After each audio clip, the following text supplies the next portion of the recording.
Welcome to The Intentional Way, where literally every moment is a step towards purposeful living. I'm Bryan Hatch, here to explore the power of intention with you. Learn from our guests who embody intentionality. I'm glad you're here with me. Let's get started. Hello, everybody, and welcome to another episode of The Intentional Way. I'm your host, Bryan Hatch, and I'm really excited about our guest today. I say that often, but I'm still excited. Kent McKown is somebody that I significantly trust. He is a man that has done a lot of things. And when you hear about him, you might be excited. I sure am. And in addition, there's just so many more depths to Kent that I hope that we'll get to. We'll find out. We'll have a fun conversation here today. But Kent has been a CFO, COO, CEO dozens of times, it seems like. He's worked on companies in Europe and in North America, helping lead the leadership teams, sell, exit strategy. I mean, he's got several licenses. I literally think that if you looked him up, you would think, man, I got to get to know this guy. And so I'm excited to bring him here on our podcast today. Kent, welcome to the show. Thank you, Bryan. I've been looking forward to this. And so, really excited about today. Good. Well, Kent, with all of the things that you've done, I think to just jump in. What is the most magical role you've had? Meaning, like, the scenario was right, the people were right. I'm sure there's a lot of things that went well, but what was like the magical space for you in one of those roles that you've taken on? Yeah, I would say rather than maybe a particular role, it was probably a particular event within those roles.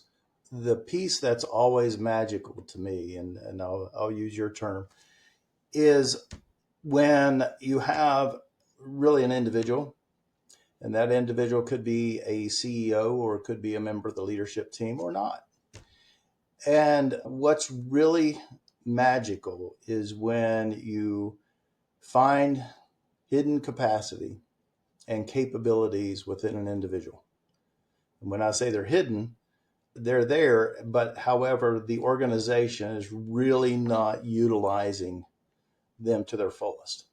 And when you can work with an individual and allow them to see themselves, to really see their potential and potential that they may not personally see, and you work with those people over a period of time, and you can just see them develop. You see them really grasping what they can offer the world. And it's such an upgrade for them. It's such an upgrade for the people that are around them, and definitely for the organization. Those moments are magical. So how did you find that skill set for you of finding that person that is being underutilized and then bringing some amazing things out of them? So Kent, how did you learn that skill set of finding unused talent and bringing them into some amazing space? Like, how did you learn that about yourself? That was something that made what you're doing magical. I keep using this word magical, right? Yeah, no, I love it. I love the word. And I think to a certain degree, it is magical. I do believe that we're all born with inherent talents, and we're all different. Somewhere along the line, probably early in my life, actually, I discovered that I really enjoyed coaching. We'll use that term. And sometimes I'm advising, sometimes I'm leading, sometimes I'm coaching. But in the coaching realm, to be able to identify, and by watching behavior, by having a conversation, it is something that I believe that I was born with, more so than most people. It is absolutely a talent I was given. I have tried, and well, let me back up. I've really looked to be very conscious and intentional about utilizing that skill that I've been given to the fullest extent. So when I have the opportunity to lead in whatever capacity that may be, whether that is a CEO role or whether that is an advisory role, I'm always looking for that upgrade within the people. And because that, at the end of the day, I do believe that a company is people and process, with people far outweigh the process. And so when you have the right people, and especially when you have people that may have that capability to step up a level, 2 levels, 3 levels, and be a significant part of that organization. Yeah, that's something that I learned about myself. And unfortunately, I learned it early on, and I continue to get better at utilizing that skill. So I'm very grateful for that skill. Yeah. So you dive into a subject that comes up, I feel like, often enough in improvement spaces, self-development, self-improvement, as far as like talent and then work ethic. There's this combination. And what I heard you say is that you've recognized this talent in yourself to find and seek out underutilized people and then bringing some amazing things out of them. But you've also decided to stay honed in on that, right? Like I think that there are things we're naturally better at in our lives. Everybody has them. Everybody has something or some things that they're natively talented at.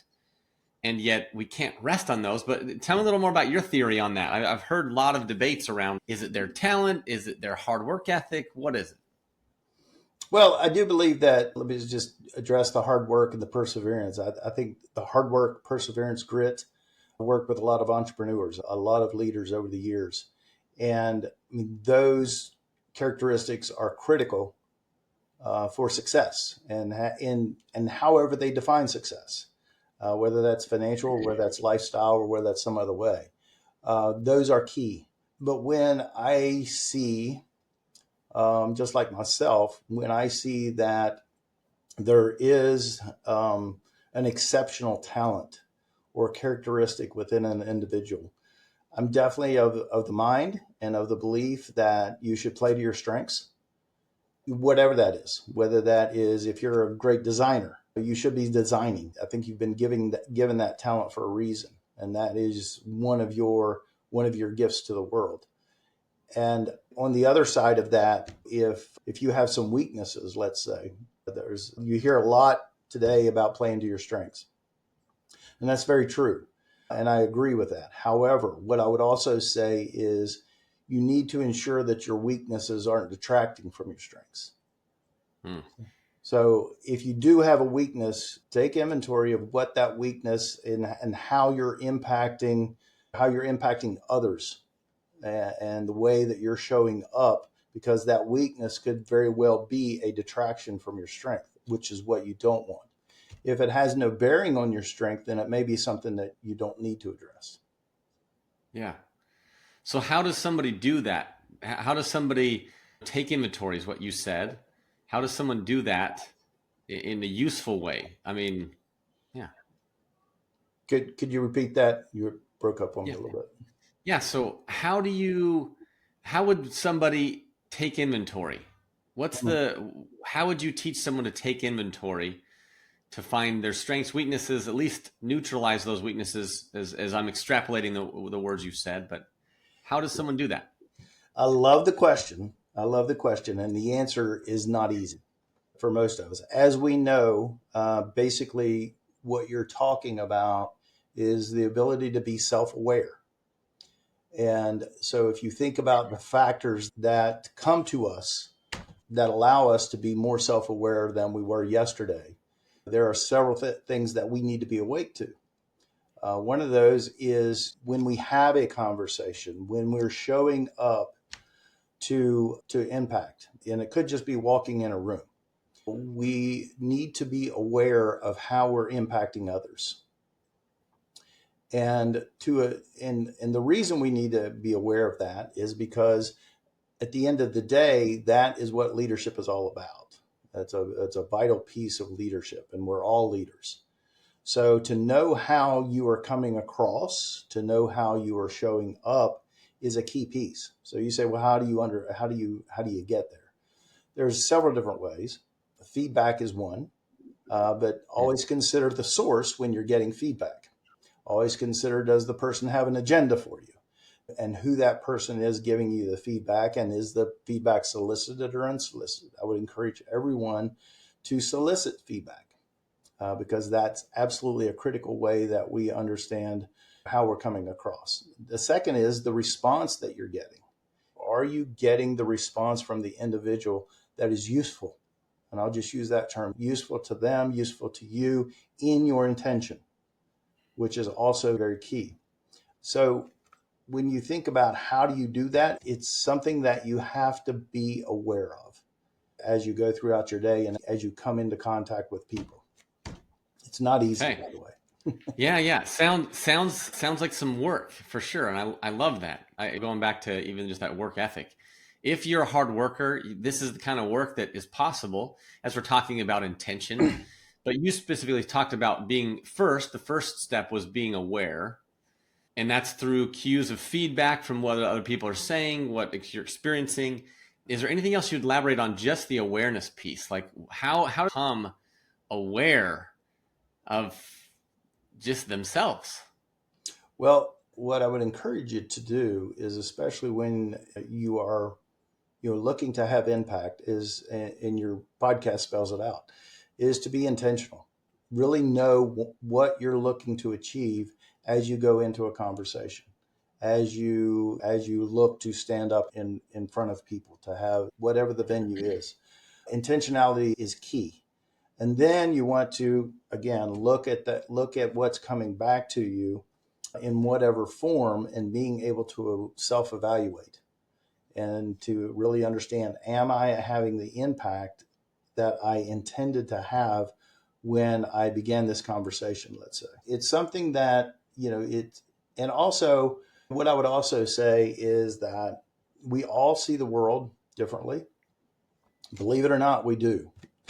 And it's all based upon our experiences and based upon our life experiences, how we grow up, where we grew up. And always understand that your paradigm or view of the world is not the same as mine. And to strive for that understanding is also a key part in impact. So when you're not, what I would say is when you're not aware of somebody's paradigm of the world and you are looking to have impact, you could very well do the exact opposite. An example, I'll give you a quick example. I'm sure you've had this experience. I have had this experience where someone has walked in the room, and let's just say there was a group of us in a conversation and we were working on an issue. And the person sits down and immediately begins to, in their paradigm, help and they could be either being very, we'll just say, forceful in their speech. They could be in their demeanor. But what they see is, I'm helping.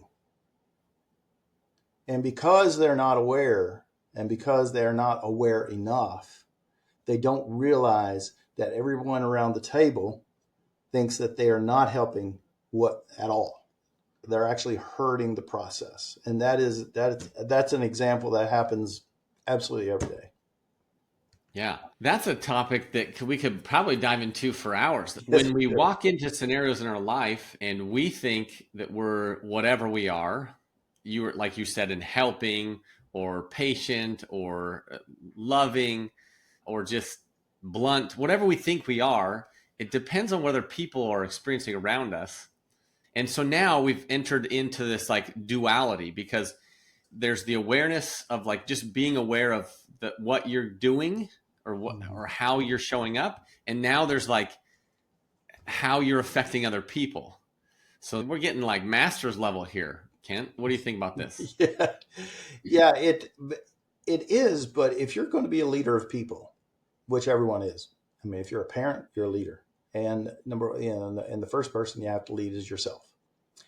What's really key is, if you desire to upgrade yourself as a leader, there are certain key things that are very important, and self-awareness and really understanding how you are showing up to other people is, if it's not number one, it's really close to number one. Because at the end of the day, you're looking to move an organization, you're looking to move, and it could just be a spousal relationship.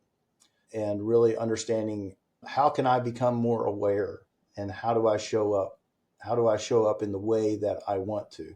Well, obviously the awareness and getting the feedback, but also understanding that, which is also key, is that your paradigm of life, no matter how hard you try to take those glasses off of the way you see the world, you cannot do it. It's absolutely impossible.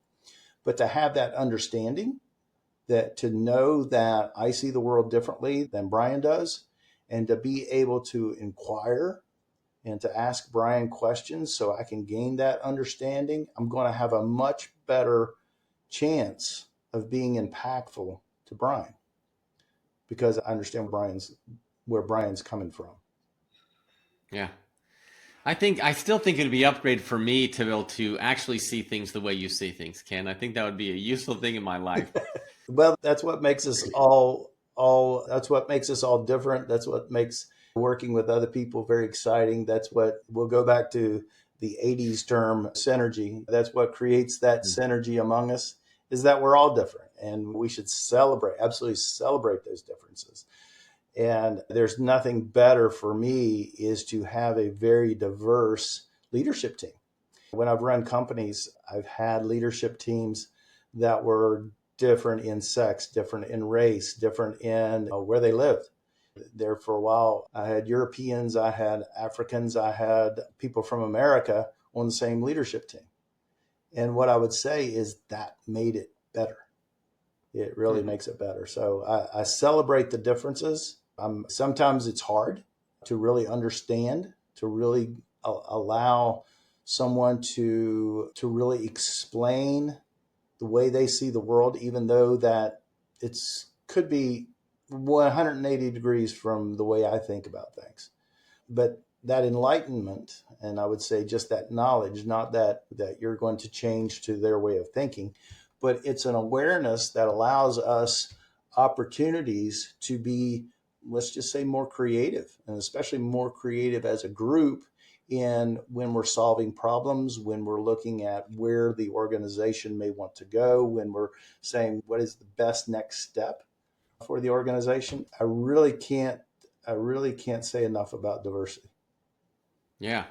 So Kent, I'm just thinking, when you've got a group of different backgrounds, different style of people, a leadership team that you've worked with, I think there's a topic that needs to be talked about, is that you said it can be really powerful. It can create some amazing synergy.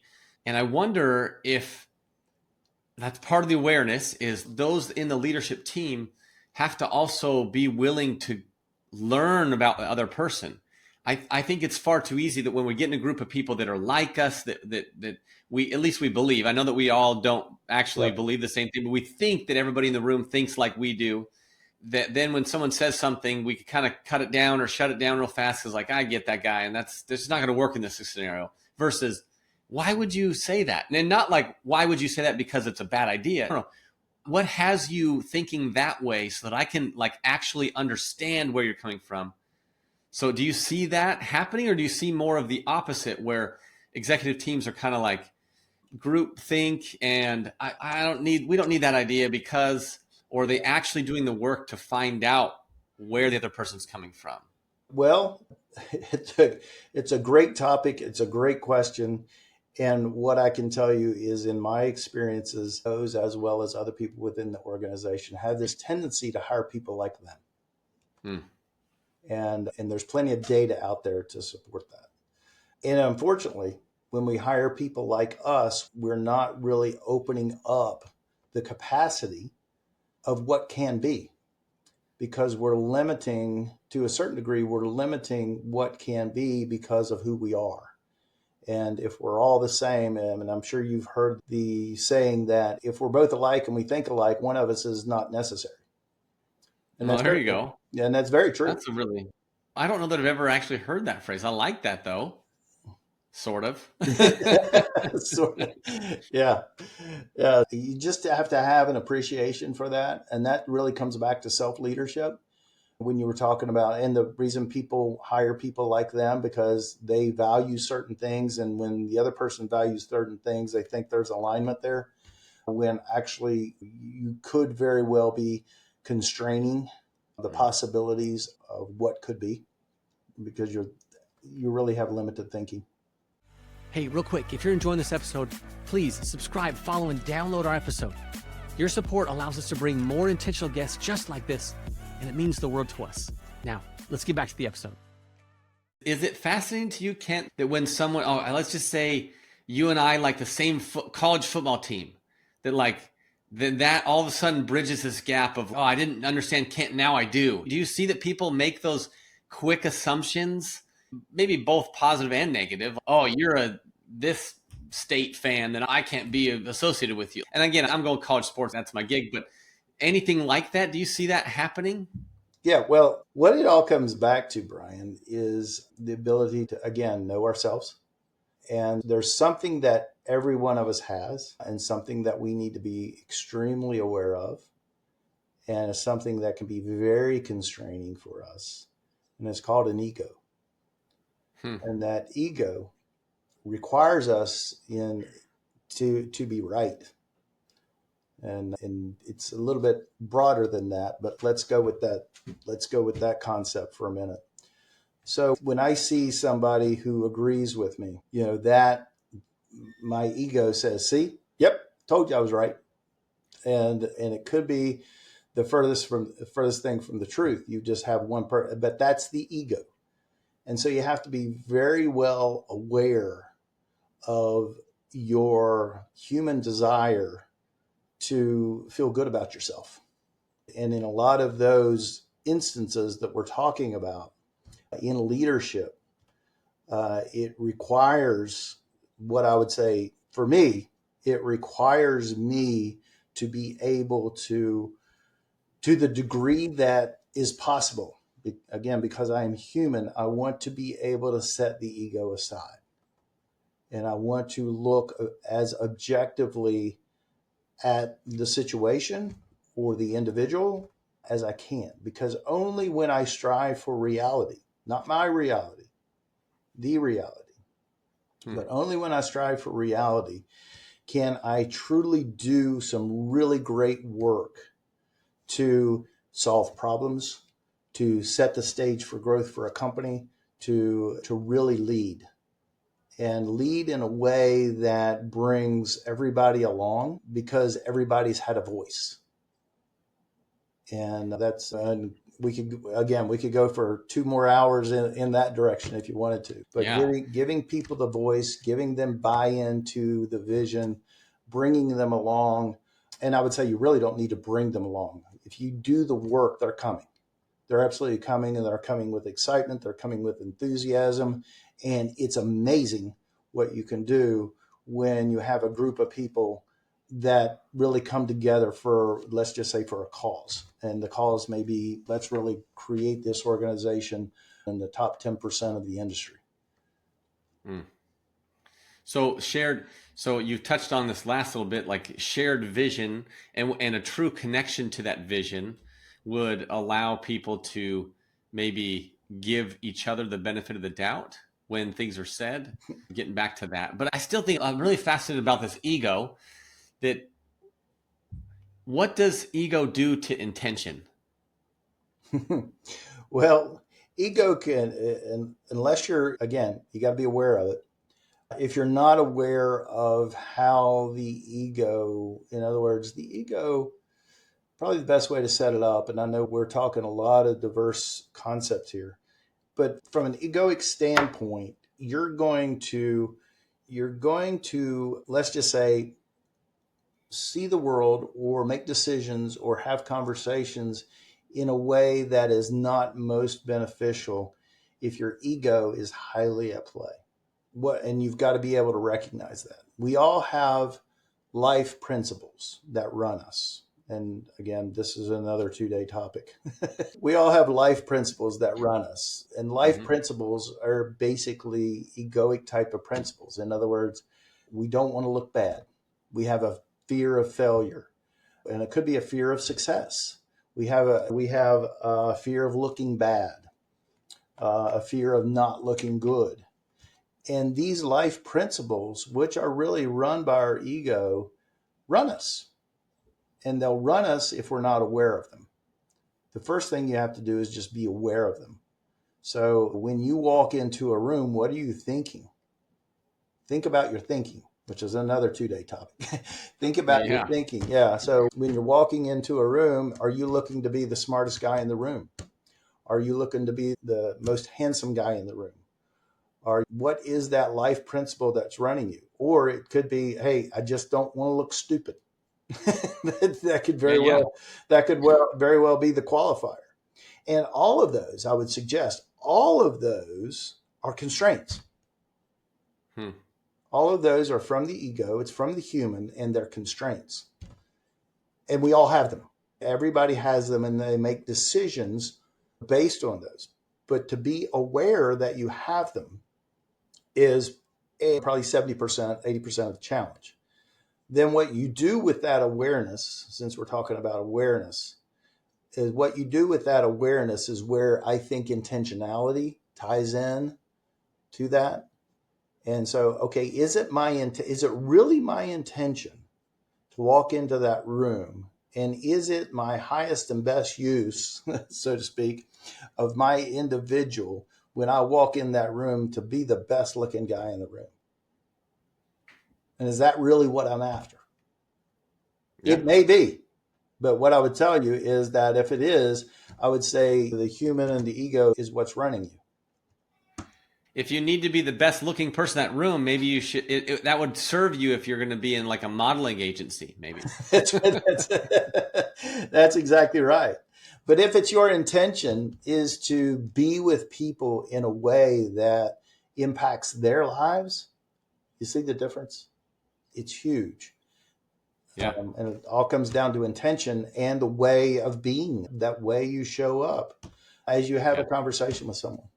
I can see what you're saying, that if the ego is big, is the one that's making you do the things you do, like if you said to show up in the room and just not look stupid, even if that's what your ego is telling you, is like, dude, just be quiet in this meeting, don't say anything, just don't look stupid, as versus any other thing that you could be thinking. I could see how that would instruct the way that you're going to show up in that room. Like you won't speak up, you won't say the thing. So in any way, and we're talking about these maybe strugglesome in an egotistic way, but if you are intentional, the opposite of that, and you want to show up in a certain way, then that should help you take the actions that would reinforce your intention, right? Correct. Yeah, that's exactly right. So you back up and you say, okay, let's back up and look at the situation, look at where we are and what we're looking to achieve, and really understand, okay, well, if I'm going into, let's say, a board meeting or a leadership team meeting, what's my intention? Is my intention to go in and make somebody look bad? Is my intention to be the smartest guy in the room? Or is my intention to be there and to be 100% present in the moment and be there for the benefit of those other people that are sitting around the table, striving for reality so that we can make better decisions.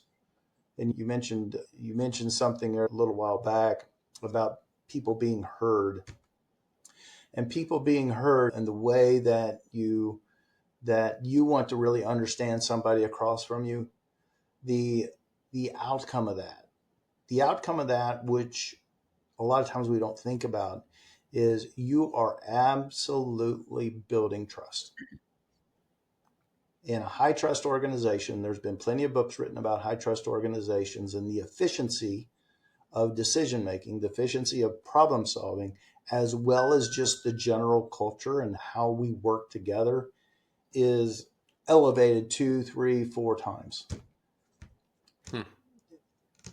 Gosh, this is all like it occurs to me that someone listening to our conversation maybe have their head spinning. I love it. Like I'm intrigued by everything we're saying, and hopefully it's landing. So I'm going to have you go into, maybe let's put our feet on the ground and give us an example. But I have a question that I think is pretty fascinating.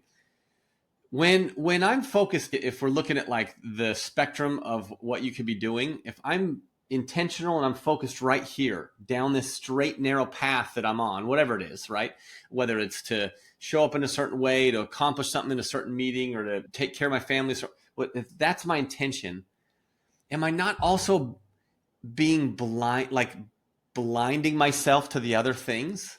Putting awareness and focus and intention here, am I not also negating my intention somewhere else to where I might be unaware in other areas? Is that something you think of? That just came to me as you were talking. Nope. Yeah, you're absolutely right. And what you just described is not necessarily a bad thing. Focus, when we have the ability to truly focus, our results, our outcomes are typically a lot of times exponentially better. So life throws a lot of things at us every day. So we're thrown every day we wake up, we are thrown thoughts. Let's just call them thoughts. And those thoughts, and we have a decision is what to do with those thoughts and how we move forward. And that comes again to being self-aware, thinking about our thinking, really understanding what's most important, prioritizing, understanding how you're showing up and when you're showing up. One of the things that has been written a lot about is to be where you are, which is really key. And if, as I'm sitting on this podcast, I'm with Bryan today. I'm with Bryan right now. And that's exactly my intention. And my intention is to deliver whatever value I can deliver to Bryan. And that is my intention. And so I can't do my job and I can't do it as well if I'm distracted. What I would say to your example is that's life. There's thoughts going around us all of the time. And we have, thank goodness, we have the ability to choose. And we have the ability to choose what we think about, what we focus on, and what's most important. And that's, to me, that is where your intention derives from. Yeah. So being present and being focused isn't a bad thing. It isn't a wrong thing that I might be not seeing other things, because at least at minimum, I'm present and I'm focused to what's happening here. And sure, there might be things that I'm not aware of because I'm aware of this, but wouldn't you rather be focused on these things than trying to manage all of it? Like I think that's the antithesis, or the opposite is, I am here with you, Kent, and Yeah. I'm thinking about all the 75 other things that could be happening, Yeah. that if I was intentional there, it would have made a difference. But then I lose you. Then I lose this. That's correct. Yeah. What we don't want is a diffusion of focus. And this is something that I talk a lot about, CEOs and leadership teams, because in order for us to gain traction, I mean, if you think about an organization, you think about all the different things that you could be addressing and all the different things that need to get done. Yeah. What I would challenge you on is, what should you be doing? What should you be doing based upon what you have determined as the direction you want to go, what you have determined your goals for the organization or personally, and based upon the concept of alignment, is your activity reflective during the day of actions that are going to move you in some type of traction and cadence towards those goals that you said that were important for you? Yeah. I think that focus and work brings about what you're working on, what you're hoping to accomplish, what you're looking to do, the intention behind that, as opposed to it kind of fumbling through it. Yeah, put our feet on the ground and tell me give me an example in your life. I know that you work with a lot of teams and you have a lot of experience there, but whether it's someone you know, or give us an example of how this has happened in your life. It doesn't matter which area of life, but I think that would help everybody listening. We've talked about so many really cool experiences and understanding of how to be present, how to set intention, how to focus on being where you are. But how do you do it? Give us an example of how you've done this, because I think that helps everybody, including myself, really round it out and understand it. Yeah. Well, as best I can is probably to just give you, give you an example of when I began to work with an organization. One of the things I love to do is that after I have a good conversation with the leader, let's call him CEO. After I've had that conversation, obviously I gain some good insight there. And one of the next things I always want to do is to sit into a leadership team meeting. And then the leadership. And this is what you did. This is what you did, right? Yeah. This is what several times, quite a lot over the past Think years. of one for us. Ground it into one. Okay. Think of it of one of them. Don't have to name names. Don't have to name the company, but think of one. Give us like a real solid look at this. Yep. Okay. Here's one, and I'm gonna go ahead and preface this by saying this is an organization that did not have the best culture, and well, let's just leave it at that. After the conversation with the CEO, I go to the leadership team, and typically I'm just an observer in a leadership team, and I watch and I observe the interaction between the CEO and the team. And from that experience, I come out with a really good idea of where the company is. This just ties back to one of those things that really understanding the capacity of people and really developing people as we started the podcast. And in this instance, the CEO probably did 80% of the talking in the team meeting. And as the CEO, it was very much directive. In other words, this is what's going on. This is the way I see things, and this is what we're going to do about it. And he would ask questions of his team that really supported his ideas and his perception of what was going on and what needed to happen and how we either fix a situation or how we move forward in a situation. And I got a little bit of sense, I got some sense for the leadership team, not a lot, but I understood that if the leadership team were in this organization, they were in this organization for any length of time, it told me a lot about those individuals. It's the summary. When I came out of the team, of course, the CEO wanted to sit down with me and talk about the meeting and what I thought. And I said, well, it was interesting. And he said, what was good, what was bad? And I said, well, the first thing I would tell you is you talk too much. I said, and when you talk, your conversation is very directive. And all of your team members, at least most of them from what I can tell, are looking to you for the answer. And they're looking to you to tell them basically what to do. He asked me some more questions and he basically wanted to know. And I said, that is not a high functioning leadership team. And he would really want to know why. And I said, well, what you really have, you do have leaders around the table. To the degree that they can lead, we don't know. But the role that they're playing is what I call an additional set of hands versus a leader. An additional set of hands is somebody who basically takes what the leader tells them and goes and executes it. That does not reflect organizational leadership. And there were some other conversations. And he said, well, what would you suggest? I said, when you get to a point to where you're talking probably 10% or less of the time, and most of what comes out of your mouth are questions, then you have a functional leadership team. I said, now you have leaders around the table. You've set the vision for the company with input, but it's your vision and you're responsible to the board for that vision and to execute on that and the business plan. But you have hired people that are exceptional in their areas. They're real leaders.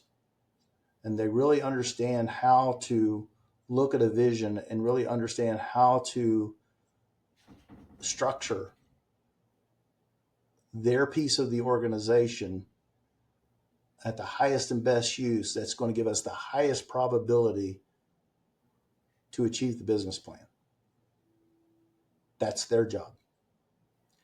And their job is to come back and explain how that structure and how their vision for their piece of the company is moving forward with your input and blessing. It's not to you, even though the structure and the org chart is a direct line between you and them. A good operating leadership team is accountable to the team. That actually is a better line of accountability and stronger line of accountability than it is to you, believe it or not. So their responsibility is to bring that structure back to the leadership team. You'll get input, but they're responsible and they're a leader to bring their vision within their structure and how that fits and how that ultimately gives us a higher probability of ultimately achieving the results and the outcome of the business plan. In real short order, that is what a functional leadership team looks like. Why is it that we love to have someone tell us what to do? I think that's interesting, because even in that leadership team, this is just how I'm seeing it. I recognize that you were there and I'm missing like a million details here. But those capable and amazing leaders in that leadership team were glorified. I'll do what you want me to do. And it's not, that's a bad thing. Like in a company, when you have someone's telling you, we need to get this done, and you're like, I'll go get that done. Yep. That's not a bad thing. But we tend to really like gravitate towards some, maybe I should be careful to say we. I feel like there are amount of people or a lot of people that gravitate towards, if you just tell me what to do, I'll go get it done. At the highest and lowest levels of life. Whereas the work that we're talking about, the being aware, being intentional, looking at what's actually happening and how you're experiencing, how the people are experiencing you, it requires work, but it requires work that where you set your feet and you say, this is how I'm going to be. This is how I'm going to show up, and this is what I'm going to accomplish. This is my focus and aim, versus I'm going to show up and wait for someone to tell me what to do. I'm going to show up and this is what I'm doing, and this is my intent. I'm happy to get work done. If someone says, hey, I have a request for you to do this, yeah, sweet, but I've got a lane that I'm in because of what I want. That's the biggest, maybe the easiest way I could juxtapose what we've talked about is doing whatever people want you to do versus setting what you want to have happen and accomplishing that, still being a team player, still being able to work on things. Yep. But how would you summarize what we've talked about? We've talked about a lot. Yeah, we have been quite an adventure today. I love the comments we're going to get around. What?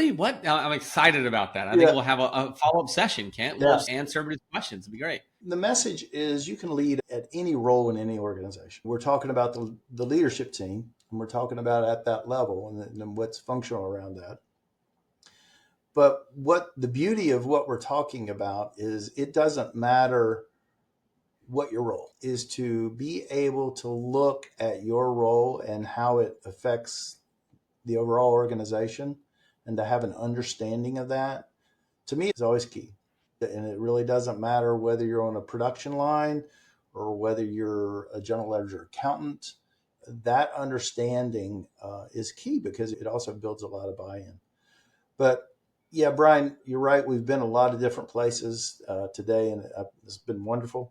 I love to talk about this because this is what moves organizations. This is what we're talking about. And it's people and the way they interact and the way they come together, the way they have the ability to trust. The leadership team that I told you about, ultimately, and I suspected it, to the extent that I'm able to, I don't prejudge. I really want to assess. But it was unfortunate. Out of probably 8 or 9 on the leadership team, we lost 4 or 5 of those over about a 6-month period. And the reason is we were looking for leaders, and we weren't looking for the additional set of hands. We were looking for somebody who enjoys, just like you said, it's much less risky if you tell me what to do and I go do it. And then if it doesn't work, I just come back and say, Bryan, your idea didn't work. Yeah. However, if it's my idea and I say, Bryan, here's how we're going to get there. I understand your vision, and here's the way I see us getting there. And you may ask me some questions, but at the end of the day, we're agreed, but it was mine. And I go out and I go lead that process, and it comes back and it's failed, but I own it. That's a leader. That's the difference in what you were describing. And we're looking for people and organizations are looking for people, and there is a scarcity. I will say that there is a scarcity of real leaders who are willing to put themselves on the line, lead. And what I would say is a lot of it comes down to, in a lot of cases, it comes down to fear. There are plenty of people out there that are rock stars when it comes to doing the work, and we need those people. And those people are absolutely most important people. The guys on the front line, the gals on the front line in customer service, driving the truck, delivering our goods, whatever it happens to be, those are just people that we love, and we can't get enough of those people. But in the conference room, in the boardroom, we need real leaders who are not afraid to put their ego aside, really be open to the reality and to the truth, not necessarily their truth, and to be able to make decisions and to be able to stand behind those decisions. What I would say in a lot of organizations, it can be rare. Kent, I think you've just put into language why this podcast exists. Everybody listening, you heard Kent say there's a scarcity for people that are real leaders. And my claim here is that being intentional is a foundation to all that Kent has talked about. I think we've gone into some really fun subjects, but thank you for clarifying, make that so clear that there is a path to success in your life if you're willing to espouse these principles, put them into practice, become intentional, because there is a great need anywhere in any company, but also in your own life for leaders. But again, my claim is that the foundation is intention. If you can get there, that's the starting block to anything that Kent goes out there and accomplishes with these cool executive teams. So thank you for codifying that, Kent. That was awesome. Yeah. Well, I've really enjoyed it, Bryan. If you want to continue the conversation, you let me know. Love to do it. We will definitely have you back. And I'm just guessing we're going to have some questions around what we've talked about. And we'll just address those. We'll just tick through those the next time we meet. Sure. But it's definitely been a pleasure to have you here, Kent. Thank you so much for joining us on the show. Thank you. Thank you, Bryan. Thank you for joining us on The Intentional Way. I'm Bryan Hatch, and it's been a true privilege to share this time with you. If today's episode has inspired you in any way, shape, or form, please subscribe, follow, and download our episodes. Your support not only helps us grow, it also enables us to bring more insightful conversations and exceptional guests right to you. Living intentionally begins with a single step, yours. So let's make the most of it. Until next time, seek intention by being completely present.